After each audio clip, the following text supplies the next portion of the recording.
Hello, everybody, and welcome back to The Advisor with Stacey Chillemi. Today, I'm very excited because we have a very special guest today. We have Aaron Richards, and he is a financial consultant and he's an author. And he's here today to share some great information that you're going to find very beneficial. And before we begin, I just want to give a shout out to our sponsors, iHeartRadio and Speaker, for making our show happen. And I'd just like to say thank you for everything you do.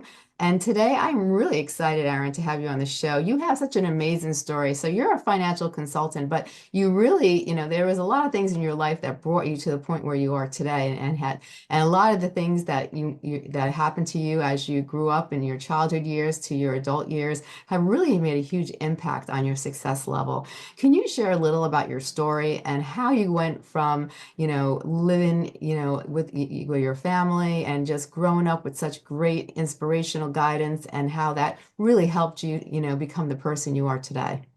Yeah, great question, Stacey. And I just want to start by saying thanks so much for having me on. I've heard a lot about your audience, your own personal story, and you've got such an inspirational story yourself. So hopefully we'll have time to, discuss how that's been, something that your listeners have really taken and been able to really help themselves grow as well. But yeah, just to answer your question, my name's Aaron. I'm, the CEO of ATN. I'm the CEO of Kingsley Capital as well. And, where I started, I'm from Cincinnati, Ohio, born and raised till I was 19 years old.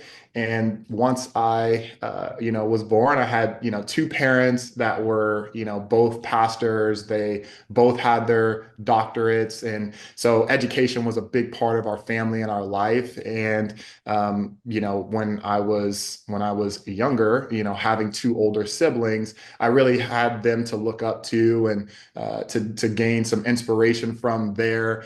My mom always told me that, when I was growing up, for example, I would watch my brother, do like dribble a basketball and just watch him for a few hours, and then all of a sudden I'm just up and I'm just able to just dribble the basketball, and that kind of carried on with me. I just me being able to see something, me being able to kind of observe it. I usually am able to pick up on it pretty quickly. Mhm.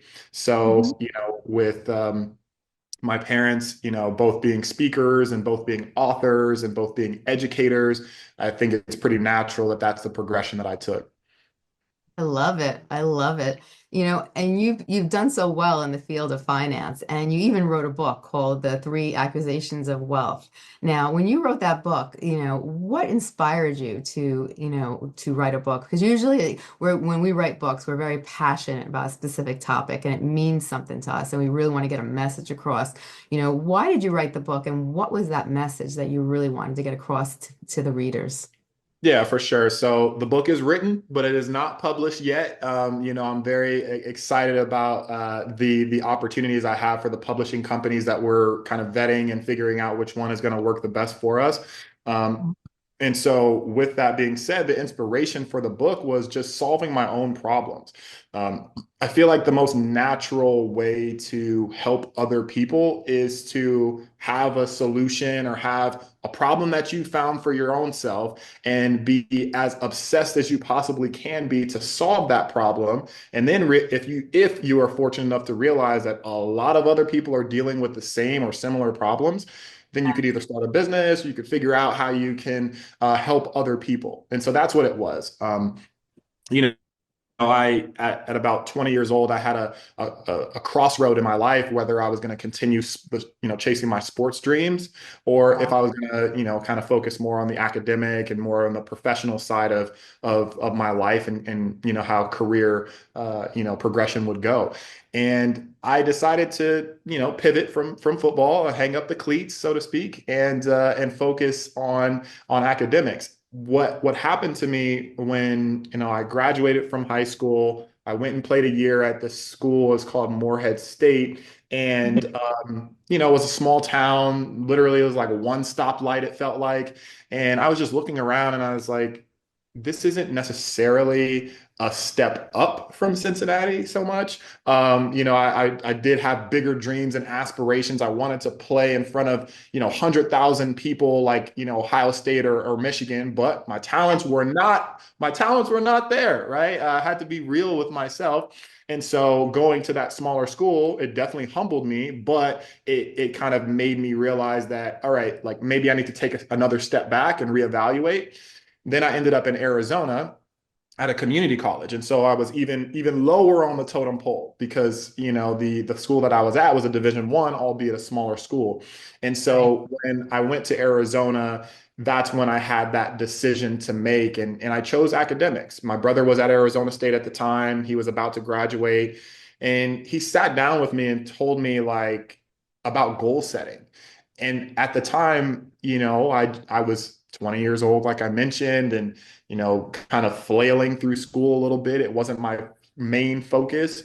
Yeah. And when he talked to me about goal setting, he just was mentioning, if you can set something, short term, and then a little bit of a medium term, and then a long term, you have more direction in your life. You have more of a say of what will happen to you as opposed to just life just happening.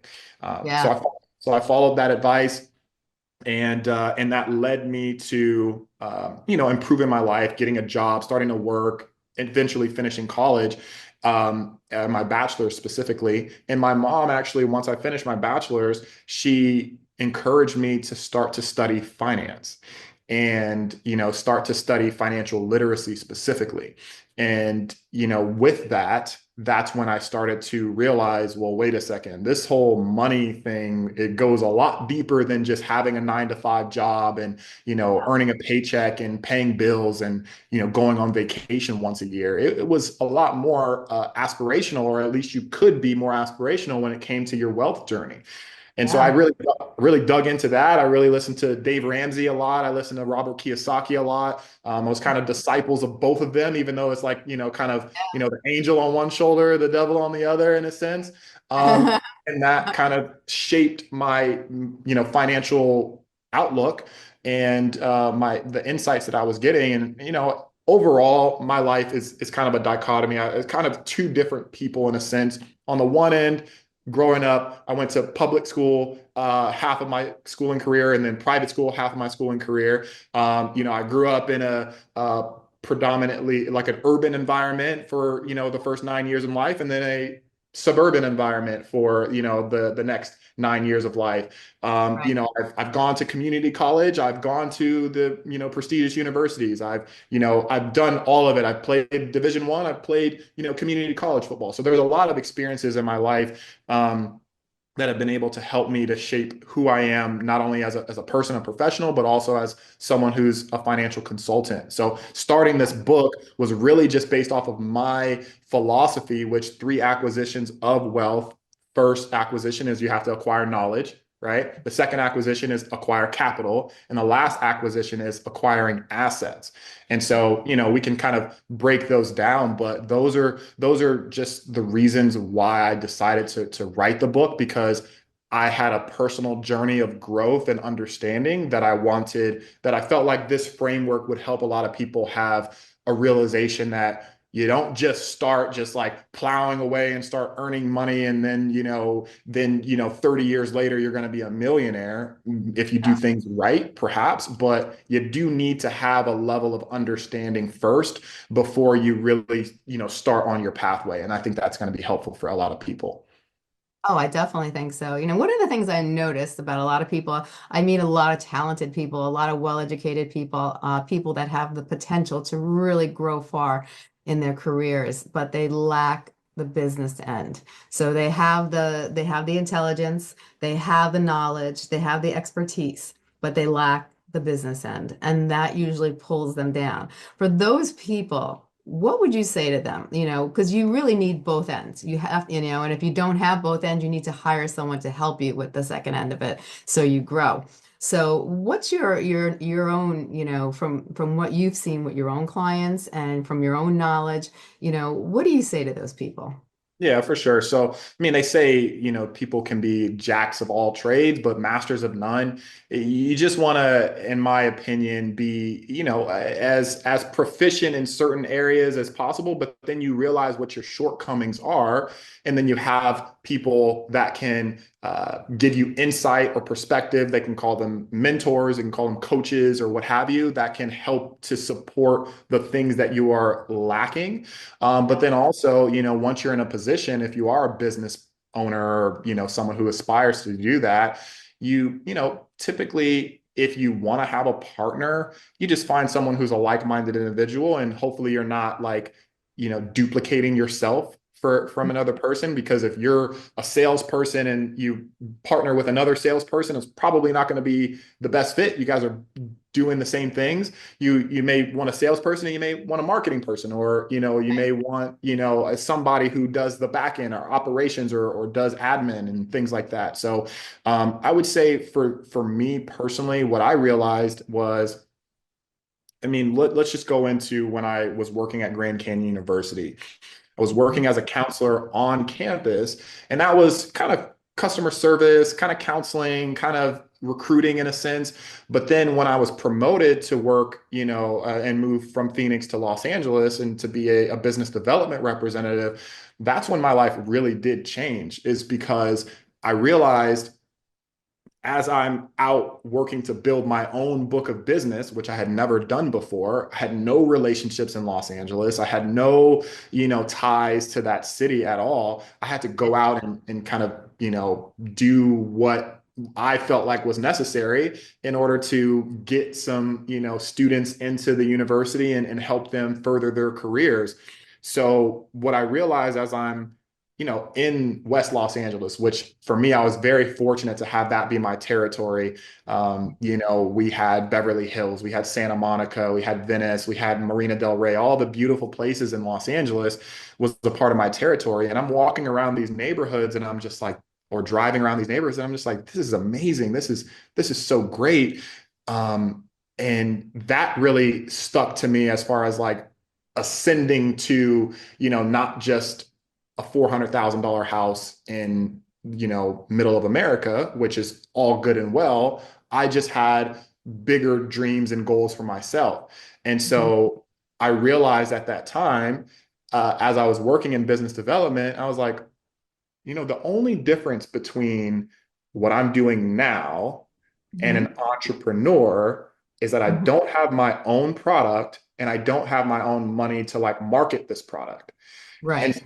and so at that point I set out to figure out, how do I develop a product? How do I develop something that I could promote myself? And that at that point, that's when I really prioritized joining a mastermind and getting coaching around me and figuring those things out. So for the people that are lacking business, the ability to run a business, or know how to kind of do more than just the service that they provide.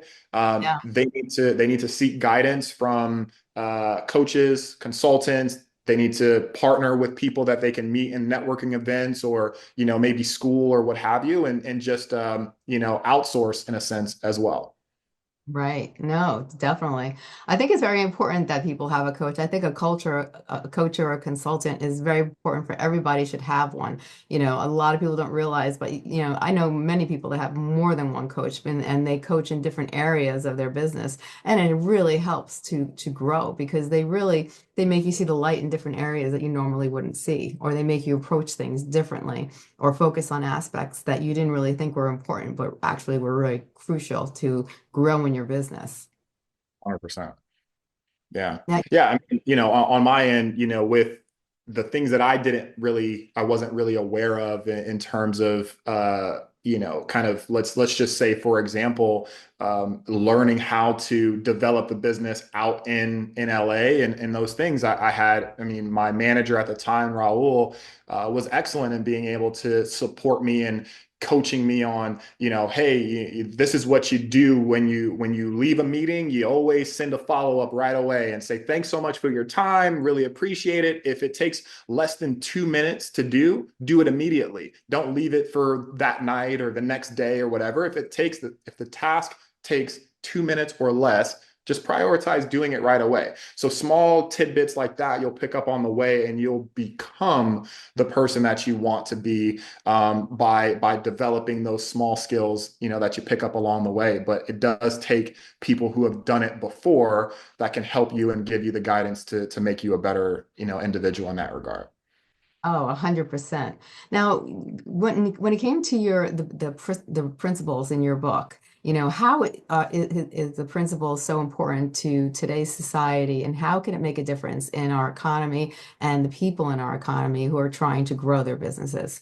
Yeah, for sure. So, I mean, the first piece is the knowledge aspect. So, before you do really anything, you have to first of all know yourself, right? Know if you're somebody who is an introvert or an extrovert. Are you somebody who wants to be public facing or really private? Are you a computer person? Are you a salesperson? What are you, right? Know yourself. Then you can start to figure out, okay, based off of my personality type and based off of the current skill sets that I have, what can I actually do? Right. Um, I always think of, making sure that life, your skills are like tools, right? Yeah. You don't just want to have a hammer, because what happens if something calls for a screwdriver? Well, you Right. either got to call someone or you got to transform yourself in that immediate moment. Yeah. So it's always just, in my opinion, about retooling and adding different skills and things to your repertoire. And so, what I look at is first knowing yourself, then being able to make a plan of how to use your skills the most effectively. What do you need to increase your skill sets on, to be able to have the highest value skill set? Because some people will focus their whole lives on being able to mow the lawn, right? But there's a limit there. Of course, you can become the world's best landscaper, but a high income skill set maybe is something more to where it can be scaled. And, so with sales, maybe if you learn that, you can do a webinar, or you can speak from stage and, help people transform their lives. Or, if you know coding, maybe you can make a software that changes somebody's life. Right. So those type of skills, you want to find high income skill sets, and that will lead into earning the capital. So the next one is to acquire capital. You use your high income skill set to acquire as much of capital as you can. Yeah. And with that, I was just speaking to, a potential person that was going to come to our network, and she was talking about taxes. And, she's like 68 years old. She has a lot of capital gains taxes that she's running into. And of course, I let her know I'm not a tax professional. But before she considers joining, our network, she should really speak to the tax professional that we refer our clients to, have a good conversation about what ways she can take advantage of lowering that tax burden that she's been, hampered by. And so making a good informed decision from that standpoint. You want to have as many details, as many data points as possible in order to make a really informed decision. Right. So being able to use your high income skill set to find the best way to leverage it for increasing capital. And then from there, the last piece, in my opinion, is to acquire assets. Because what Mhm. people often will do is they'll use their hard-earned money, and they'll either just stuff it in the bank, and they'll make 0.001% on an annual basis. Right. Um, they will, buy, a house, which in some people's definition, it would be a liability. I mean, only difference, like, so assets versus liabilities. Assets are things that put money into your pocket. Yeah. Liabilities are things that take money out of your pocket. So, for the age-old debate, is your house a liability or an asset? Does it take money out of your pocket, or does it put money into your pocket? Exactly. Well, so there's that. And so, they'll focus and prioritize on liabilities, a new car, a new boat, vacations, what have you. Whereas really, what wealthy people are doing is they're prioritizing, acquiring assets.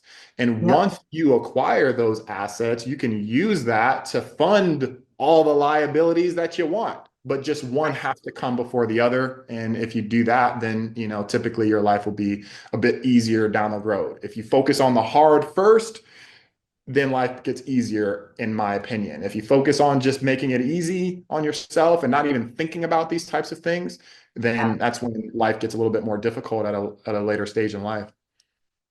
So do you, th when it comes to buying and purchasing assets, when you ha have accumulated a certain amount of income, what are some of the suggestions that you have, that you would tell people that are good assets to invest in? Because sometimes, like the cars, if you invest in specific cars, the values of really nice cars the following year go all the way down. So then you actually like lost some money in that sense. And when you buy those beautiful boats, when you buy a brand new boat, it's worth X amount of dollars. But then as time goes on, that boat starts to decrease in value. But are there certain assets that you could really focus on that will actually really be good when it comes to investments and really capitalizing on your income? Yeah, of course. And it depends on what the amount of capital someone has to invest. It also depends on their age, depends on their risk tolerance. It depends on a few different factors. Yeah. What I would always say is, speak to a wealth manager. What I did, what really changed my circumstances when I hired, his name is Brendan. He's my wealth manager. He's somebody that he's a third generation wealth manager. His grandpa, started with Merrill Lynch like 60 years ago, and then his dad has been with them for the last like 40 years. And Brendan has broken out on his own and has his own like boutique, bespoke IA firm, investment advisor firm. And so what we would do is have a conversation with a wealth manager. This is different than a financial planner or a financial advisor. It's really going to give you an idea of what types of assets would work best for you. Because some people, real estate is better for them than stocks. Some people, Right. stocks is better than treasuries. Some people, income bonds or overall bonds are better. And then there's some people that want to do IPOs. There's some people that want to do business, invest in businesses and things of that nature. So I would say there's no like what's the best strategy, but the most prudent strategy is to be informed and not just toss it out to the side of, eventually I'll figure it out or whatever. No, you have to be intentional about these things. Otherwise, you're not going to figure it out. 100%, 100%. Now, if we had to take today's conversation, you really wanted to emphasize on some important factors. What are some of the things that you really like to emphasize to the listeners today? Yeah. Well, I would emphasize thinking outside of the box. Don't just be a follower. Don't just be, a sheep, so to speak. Uh-huh. We know a lot of the country has fallen more so into the middle class, but we understand that the middle class is actually vanishing quickly because of inflation and the lack of rate wages being increased and things like that. It's the same amount of money that people are graduating with, with their salaries as it was 15 years ago as it is now, right? It's like I graduated and the average salary that I was looking at was between like 40 and $50,000. Now it may be 45 to $55,000. Mhm. Whereas we can just point to the price of eggs and realize that, it was $3 a carton and now it's more like $9 or $10 a carton. Yeah. And the price of gas has skyrocketed and the cost of rent has skyrocketed. So when I was living in Phoenix before I moved to LA, Yeah. I was paying $1,200 a month for a two-bedroom, two-bath townhouse in North Scottsdale, which if anybody knows anything about Phoenix, North Scottsdale is a really nice area. So $1,200 a month, that was about 7 years ago. Fast forward to today, that same place is around $3,000 per month. So Right. you're looking at almost two and a half times the amount, of difference, whereas the increase in wages is like 10% of a difference. So I just want people to realize that inflation is going to be hard to curb. Hmm. Housing prices, in my opinion, are going to continue to rise. Rent is going to continue to rise. So if you are doing the same things as, 2010 or 2000 or 1980 and expecting to have these life-changing results, the world has changed. Yeah. So I would encourage them to take it seriously in terms of their plan, their strategy, who is helping them make these plans and who is helping them strategize. Have they been effective of getting you to where you want to be now, or has the financial advisor or the tax professional been more of like a yes person as Right. opposed to an informative? So I would definitely encourage people to really evaluate where they're at, evaluate where they want to be, and determine if the key players and key professionals in their lives can help them actually get there. Yes, 100%. That's great advice. I really think that's wonderful advice.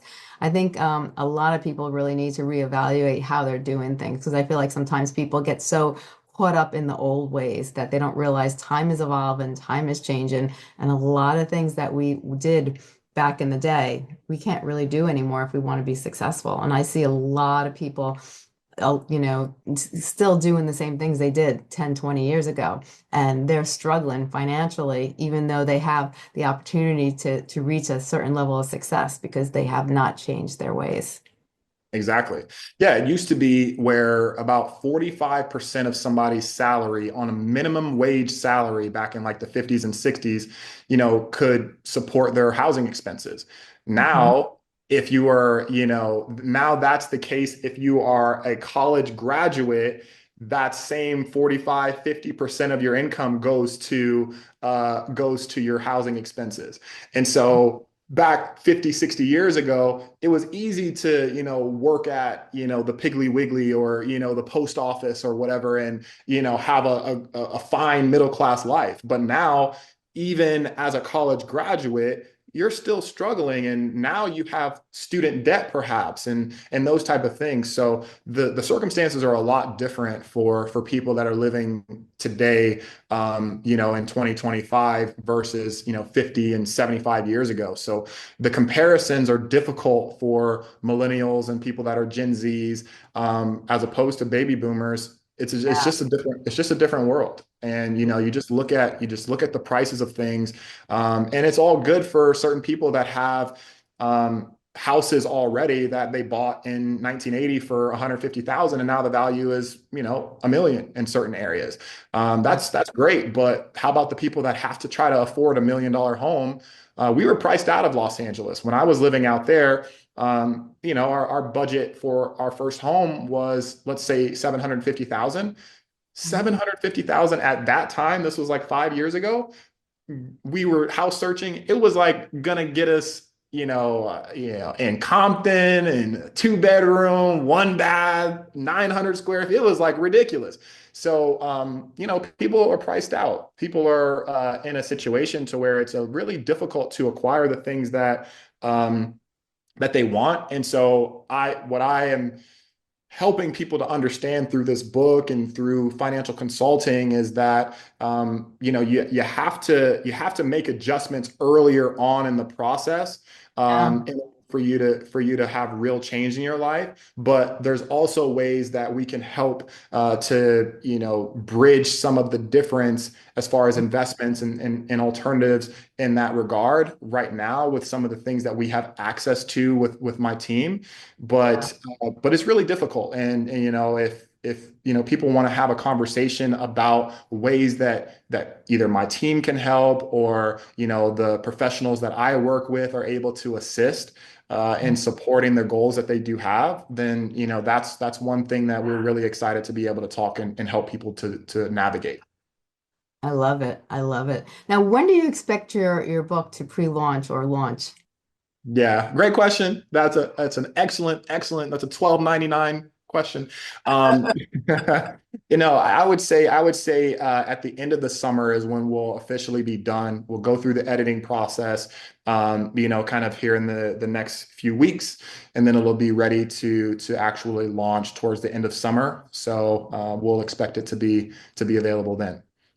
So can they like go on your website and keep track of when the launch is coming closer to its actual date?